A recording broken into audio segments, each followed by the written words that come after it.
მოგესალმებით, მეგობრებო. ოცნებებს მნიშვნელოვანი ახალთვარეობა გვაქვს მორიელის ზოდიაქოში.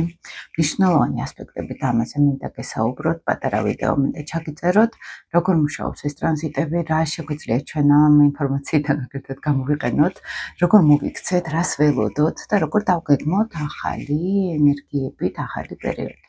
იმიტომ რომ ახალთვარეობა ყოველთვის რაღაც ახლის დაწყებასთან, ახალ ენერგიასთან არის დაკავშირებული, გეგმებთან მაგალითად რო ახალი გეგმები გვინდა უკვე დავსახოთ, როგორ მივახციოთ ამ ახალ გეგმებთან, ხო, მაგალითად როგორ მივახციოთ მიზნებს, ოღონდ მნიშვნელოვანი არის ახალი მთვარე ახალ გეგმებს რაღაცნაირად ახალ გამოსავალს თავაზობს ადამიანებს, ხო, სხვა პერიოდში.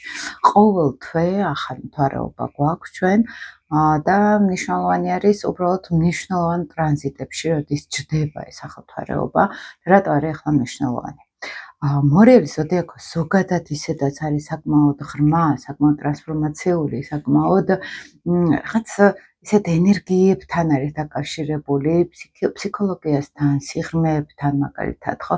სიღრმიდან შეგვიძლია რაღაცები ამოვიტანოთ, თერაპიულად ვიმუშაოთ მაგალითად საკუთარ თავზე, ხა ყველაზე კარგი პერიოდი არის ეს ზოგადად მორიელზე რო ველაპარაკოთ, ხო, როცა ახალთვარეობა არის მზე, მთვარე შეერთებაში არის მორიელის ბოლო გრადუსებზე. 29 გრადუსზე ხდება ეს.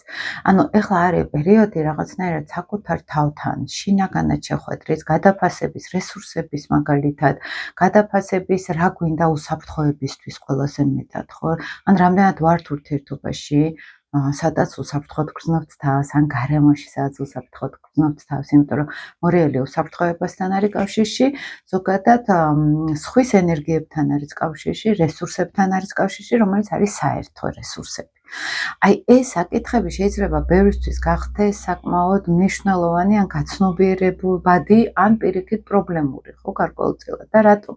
იმიტომ რომ ამ ახალთვარეობასთან ერთად ზუსტ შეერთებაში დგას შავი მთვარე. შავი მთვარე ეხლა ბოლო გრადუსებს გადის მორიელში, 27 გრადუსი არის ეხლა შავი მთვარე მაგალითად და ნელა უკვე ფაქტიურად აი ასრულებს იმ 9 თვიან ციკლს, რომელიც იყო შავი მთვარისთვის დამახასიათებელი, ეს არის კრიზისების შექმნა, ფინანსებთან დაკავშირებული პრობლემების შექმნა მაგალითად, ხო, შინაგან უსაფრთხოებასთან დაკავშირებით ანალიზი, რამდენად ვართ რესურსებში მყარად, მაგალითად, რა გვჭირდება ჩვენ შინაგანი სიმშვიდისთვის, მთელ ამ ყველაფერს დაზრავდა შავი მთვარე და ეხლა ამ ახალთვარეობაზე როცა არის შეერთებაში, ეს შეგვიძლია ორნაირად გავიგოთ.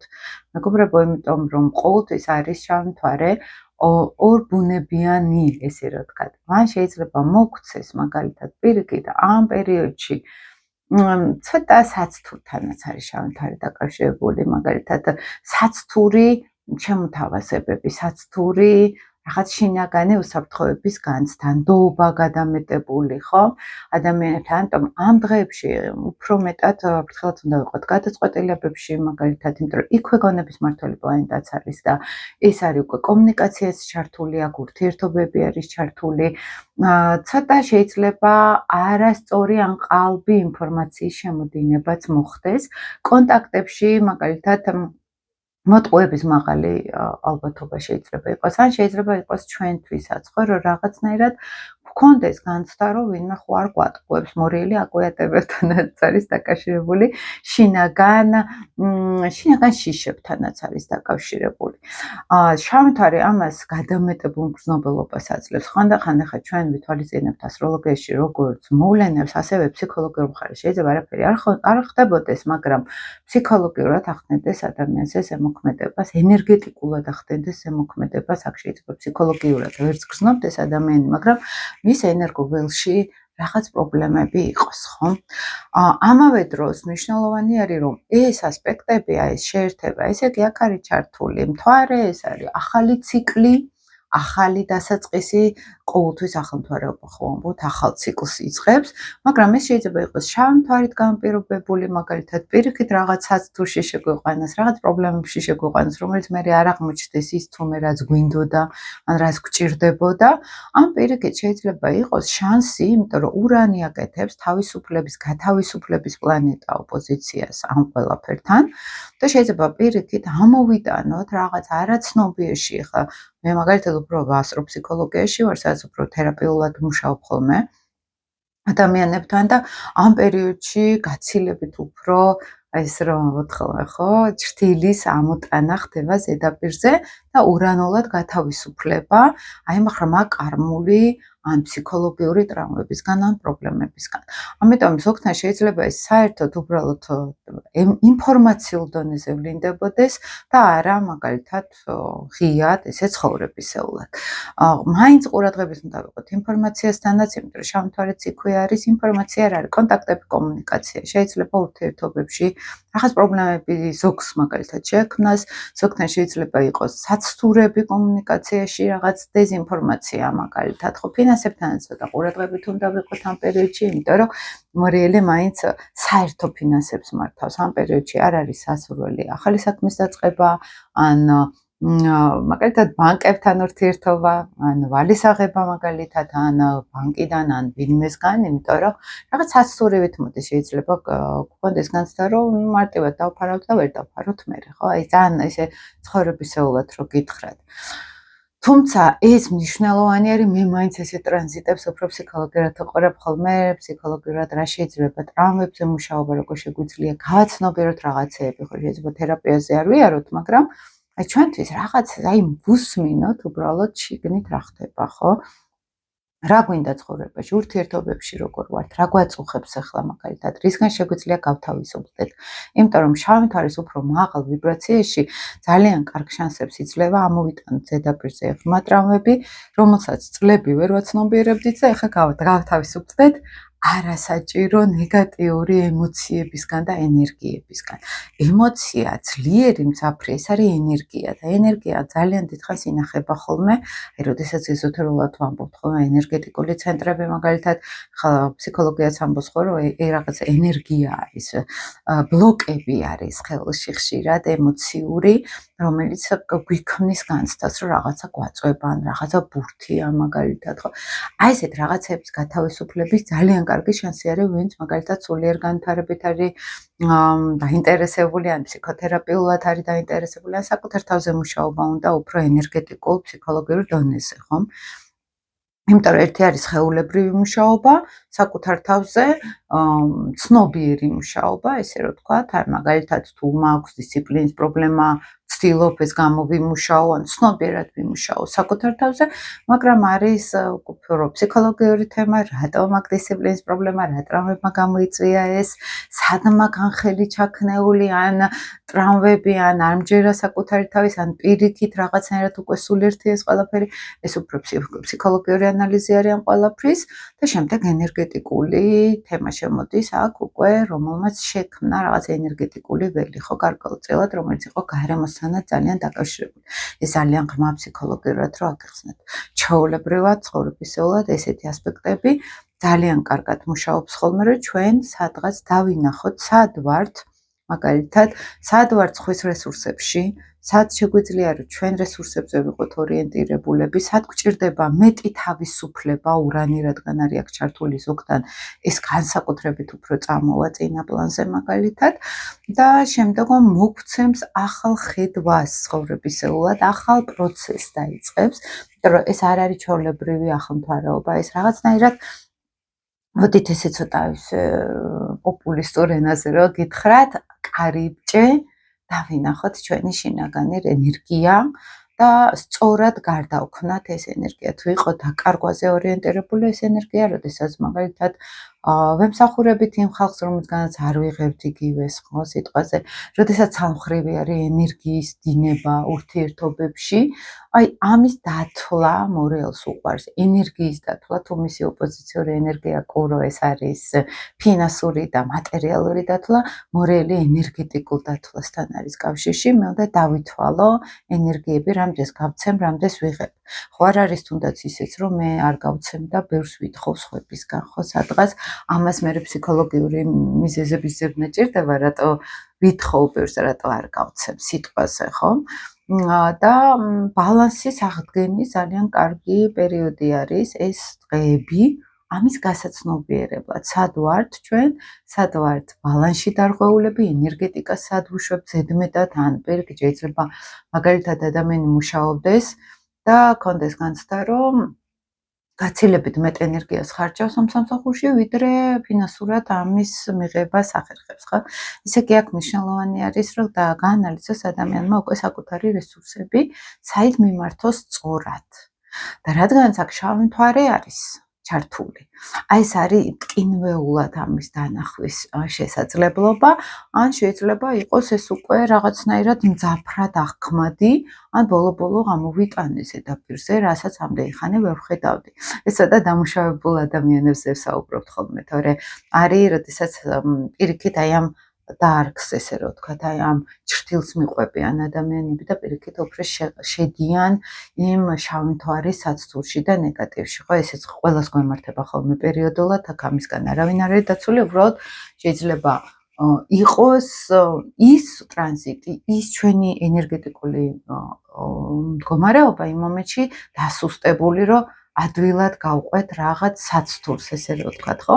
აი საცდური შეიძლება იყოს პირადი ურთიერთობები, მაგალითად, შეიძლება იყოს ფინანსური ურთიერთობები, სადღაც ჩავდოთ ის ფინანსები, სადღაც მაინც არ იყოს საჭირო. ამ პერიოდში ბიზნეს შეთავაზებები ან რაღაც საქმის წამოწყებები არ არის სასურველი, უფრო მე ვიტყოდი 31, 32, 32 30 რიცხვის შემდგომ, მოდი უფრო ესე ვთქვათ, უფრო არის შესაძლებელი კარგი პერიოდი რომ იყოს, რომ ეს დაიშალოს ეს ასპექტი. ამის შემდგომ უფრო დავინახავთ ლოგიკას, იმიტომ რომ შავი მთვარე ეს არის ცოტა ილუზიები, ცოტა ტყუილი, ესე ვიძახით, და მზე არის ცნობიერება და დაბინდული არის ამ პერიოდში ცნობიერება, ისე ლოგიკურ, უფრო ეგოს მიყვება ადამიანი და არა ნამდვილად მე ეს ლოგიკურად მჭირდება ეს თუ არა, ეს როცა უფრო ნეგატიურ ასპექტში ვუყურებთ. უბრალოდ ამ ასპექტებს აქვს ჰარმონიული ასპექტი იუპიტერთან საკმაოდ კარგი და ზოგადად კარგი ესეთი ტრინი არის, ჰარმონიული ასპექტები არის ჩართული სატურნთან და იუპიტერთან. შესაბამისად, მაგიტომაბურ ეს მნიშვნელოვანი პერიოდია უფრო რაღაცების სასწავლად, რაღაცების გასაცნობიერებლად.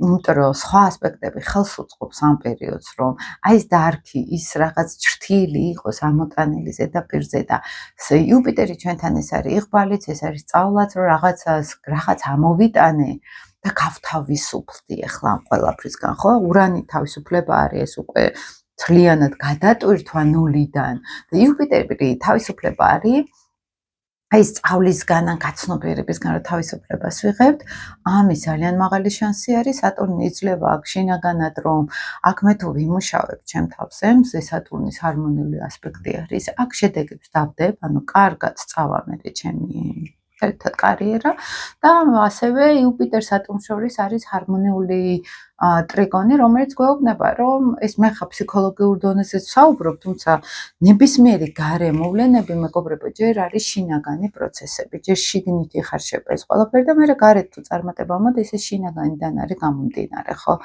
ეს ჩვენ თუ შიგნით არა გვაქვს ეს პროცესი ჩაკრისტალებული, მაინც გარეთ რეალობაში ვერ დადებს, მოვლენები არ მოხდება, ხო, გარკვეულწილად. ამიტომ ბევრად პოზიტიურად შეგვიძლია თან რუკას უყურებ, რამე რო არ გამორჩეს. ბევრად პოზიტიურად შეგვიძლია ჩავთვალოთ ეს პერიოდი იმ კუთხით, რომ ეს არის უფრო გაცნობიერებისთვის ძალიან კარგი პერიოდი, მაგრამ არ არის სასურველი საქმის ახალი საქმეების დაწყების, რესურსების გაზიარების განსაკუთრებით, იმიტომ რომ ჭრთილი დგას აქ უკან და საცდურებში შეგვიყვანს, შეიძლება მორიელი პირდაპირ თანასწორ ენერგიასთან არის დაკავშირებული და რო გვეგონოს საერთო აღმოჩნდეს მერე პრობლემური, ხო, სადღაც გადაიქაჩოს არასწორად ეს ენერგიები და აქ მერე პრობლემები დაგხვდეს. ზოგთან ის გამოკვეთილად იქნება, გააჩნია ვის როგორ უკეთებს ასპექტს, მაგალითად ეს ახალმთვარეობა.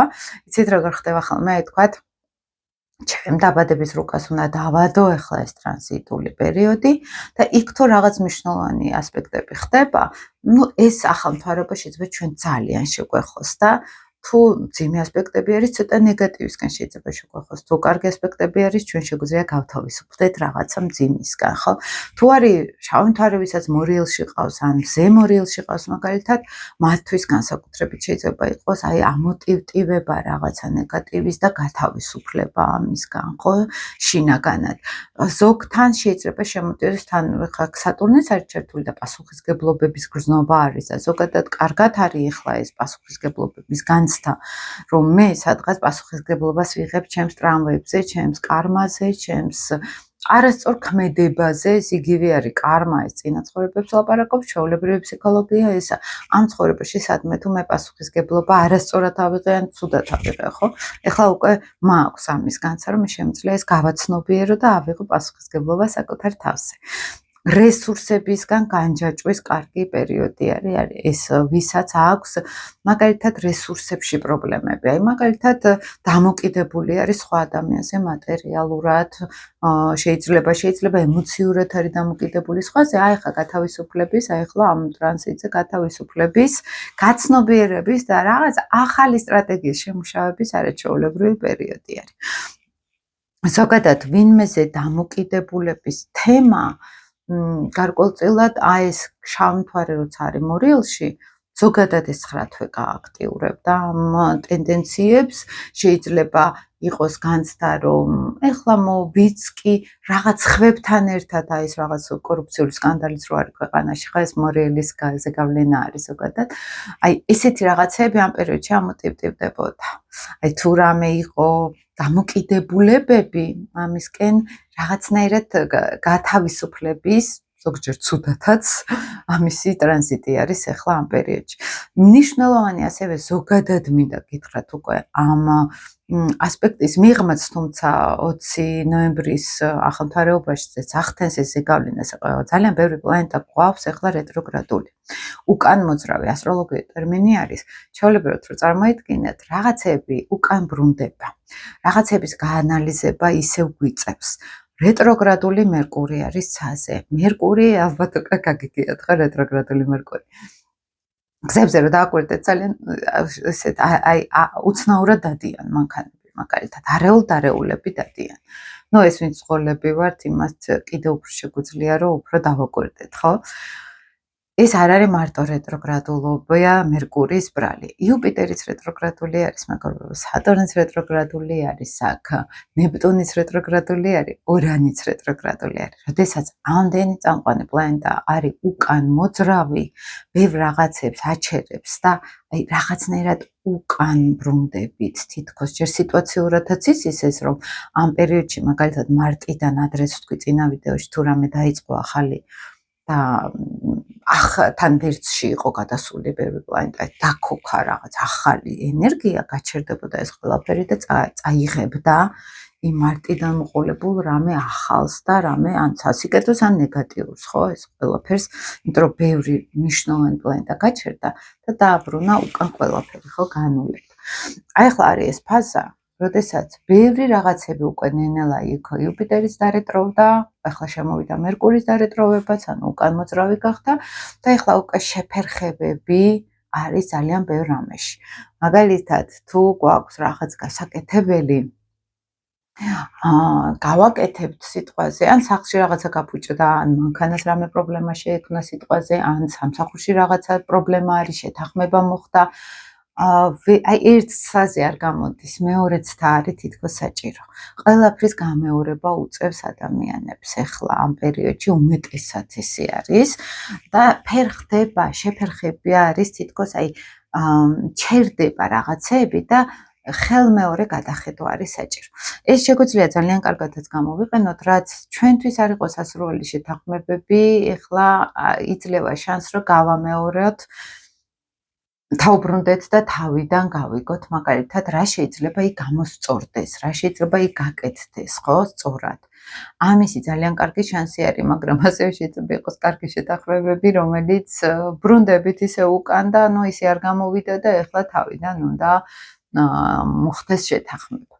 მოლაპარაკებებში ხშირად შეფერხებები არის რეტროგრადული მერკურის დროს და აი ეს რეტროგრადული მერკური არის ახლა ჩართული აი ამ შეერთებაში ხა ზუსტად რომ გითხრათ გრადუსები, 29 გრადუსი არის რეტრო მერკური, 29 გრადუსი მთვარე და მზე. შესაბამისად ზუსტი შეერთება არის რეტროგრადულობის. რაღაცა ძველი ინფორმაციების ამოტივტივება, რაღაცა გასული, აი თითქოს დავიწყებული გახსენება ხდება, მთვარეც იქვე არის და მთვარე არის უკვე მაგიტომ გავაკეთე აქცენტი თავიდან თერაპიულად, ფსიქოლოგიურად ძალიან მნიშვნელოვანი პერიოდი არის ეს ამოიტანოს ადამიანმა რაღაცა ძველი წყენები, ძველი და უხურავი ინფორმაციები მაგალითად, ხო? აი გონებაში მოდის პირდაპირ ის რაც ემოციურად იყო თავიდან დაფარული და ჩაპრესილი ქვეცნობიერში და ეს რეტროგრადულობა მერკურის აი ახლა ამ შეერთებაზე განსაკუთრებით მაგიტან გითხარით რა შეთანხმებები ახლა არ არის სასურველი ხო თუ არ არის დიდი ხანი გვინდოდა და ახლა მინდა უკვე რაღაცა გავარკვიო ხო აი ახლა ამ პერიოდში შეიძლება ბევრი რაღაცა უფრო ის რაც ადრე ვერ მოვაგვარეთ ადრე იყო პრობლემა ეხლა მოვაგვაროთ, მაგრამ არა ის, რა სრულად ახალი დავიწყოთ, ის რაც საერთოდ ახალ გეგმასთან არის დაკავშირებული, მაგრამ ამ პერიოდამდე არ მიცდია, ზოგადად ასტროლოგიური კონფიგურაციები წარუმატებლობა შეიძლება იყოს, ან გადახედვა, გადასწორება მოხდეს და ისე არ გამოვიდეს როგორც ადამიანს უნდოდა, ხო? რეტროგრადულობა ყოველთვის მერკურის და თან ამ შეერთებაში, როდესაც 20-ში იქნება სუსტი შეერთება ამ ახალ მთვარეობასთან და იქვე შავი მთვარეც დგას, ხო? ეს უკვე და იქ ოპოზიციაში ურანი არის აქ. ოპოზიციაში ურანი რა არის, რომ ყველაზე კარგ პოზიციაში ამოიტანე ჭრილი და გათავისუფლდი, აი ამ ღრმა ემოციური ტრამვებისგან, ამოიტანე შიშები და დაიწყე შენს ენერგიაზე დამოუკიდებლად მუშაობა თუ ვინმესე ხარ მიჯაჭვული ენერგეტიკულად, ემოციურად, ფსიქოლოგიურად თუ მატერიალურად მაგალითად და იმიტომ რომ თავისუფლების ენერგია არის ჩართული. და აქედან გამომდინარე იუპიტერი იძლევა ძალიან კარგ გაკვეთილს, ძალიან კარგ სწავლის უნარს და გაფართოების შესაძლებლობას. ეხლა რომ გავიგე, ეხლა ეს ტრამვად კი არ შეიძლება გადავაქციოთ, ეს შეგვიძლია როგორც სწავლად გადავაქციოთ, რომ ეხლა შეგვიძლია უკვე ჩვენ წინ წავიდეთ და რაღაცა მნიშვნელოვანი ახალი გზა დავიწყოთ, ახალი ცხოვრება დავიწყოთ. მორიელი აი ეს ტრანსფორმაციასთან არის, გადატვირთვასთან არის ყოველთვის დაკავშირებული, რაღაც ძველი დრომოჭმული უნდა მოვიშოროთ და ახალ ენერგიებს შევხვდეთ. ოღონდ ეს უფრო არის ამოტანის პერიოდი, რომ ჩვენ ამოვიტანოთ ეს და არა რომ უშუალოდ შევუდგეთ უკვე რაღაც ახალ საქმეს. ეს ძალიან მნიშვნელოვანი არის. პლუს რეტროგრადულობის ფაზა ისედაც ხელს უშლის რაღაც ახალი საქმის დაწყებას, იუპიტერი არის აქ რეტროგრადულიც, იუპიტერი ჩვენთან ეს არის კარიერა, წარმატება, შეთანხმებები, მაგალითად რაღაც დიდ საქმეს რო ეჭიდებით, იუპიტერი არის საჭირო, იღბალსთან როცა გვჭირდება, გურდიერთობა რო გაგვემართო სადღაც, ხო?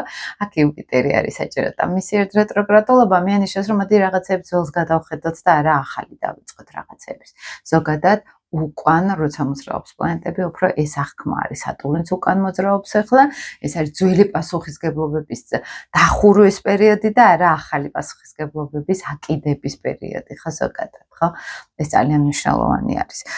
ამავე დროს მნიშვნელოვანი არის, ვინც მორიელის ბოლო გრადუსებზეა დაბადებული, მაგალითად უფრო ბოლო პერიოდში მორიელის, მათ ძალიან შეეხებათ ეს ტრანზიტული პერიოდი. ან ვინც მაგალითად კუროს ბოლო პერიოდში არის დაბადებული, ხო? მაგალითად მაისის ბოლო რიცხვებში 15 რიცხვიდან მოყოლებული 21-მდე, ხო? აი ეს ამ პერიოდში დაბადებულებს განსაკუთრებით შეეხებათ ეს, იმიტომ რომ ურანიც მანდ არის ბოლო გრადუსებზე გადმოვიდა ახლა კუროში ისევ, ცოტა ხანი კიდე კურებს შეაჯანჯღარებს, მაგრამ ვინც ბოლო გრადუსზე არის დაბადებული, უფრო მათ ეხებათ ეს. და თან პლუს ახალთვარეობა მთელი აი ამ სტელიუმით მორიელში, მთელი პლანეტებით უჯდება ოპოზიციაში, ხო? ეს მნიშვნელოვნად უფრო მათ შეეხება, ესე, მაგრამ თუმცა ყველასთან არის ეს აქტუალური, ყველას გვეხება ეს, თვითონ მერკურიც, როდესაც ესე არის მზესთან და მთვარესთან და ლილითთან შეერთებაში, ესთან რეტროგრადული, ეს არის ძველის ამოყრის კარგი შესაძლებლობა, ძველი ურთიერთობებში გარკვევის პერიოდი დიდად არ არის, მაგრამ გააზრების პერიოდი არის, სად რა იყო შეცდომა დაშვებული, გაანალიზების და შინაგანად რომ ადამიანმა მიიღოს კარგი გაკვეთილი ამ ყველაფრისგან, ხო, რომ აი მან შევცდი, დავხურე, გავიარე. აი ესეთი პროცესები ზოგთან უფრო აქტუალური იქნება. ეს მინდოდა თქვენთვის მეთქვა, იმედია რომ საინტერესო იყო თქვენთვის. ახლა ვცდილობ ხოლმე რომ ხშირად არ ჩავწერო ამ ტრანზიტებზე, ახლომთვარეობაზე, სავსემთვარეობაზე, ყოველთვის ხდება ახლა ეს თავისებურად, კი არის მნიშვნელოვანი რა ასპექტი არის, როგორ არის, მაგრამ მაინც ჩემთვის უფრო მნიშვნელოვანი არის ხოლმე მართლა მნიშვნელოვანი ტრანზიტებზე მოგაწოდოთ ინფორმაცია, რომ გამოიყენოთ შემდგომ ეს ინფორმაციები. წარმატებას გისურვებთ, მეგობრებო, დროებით.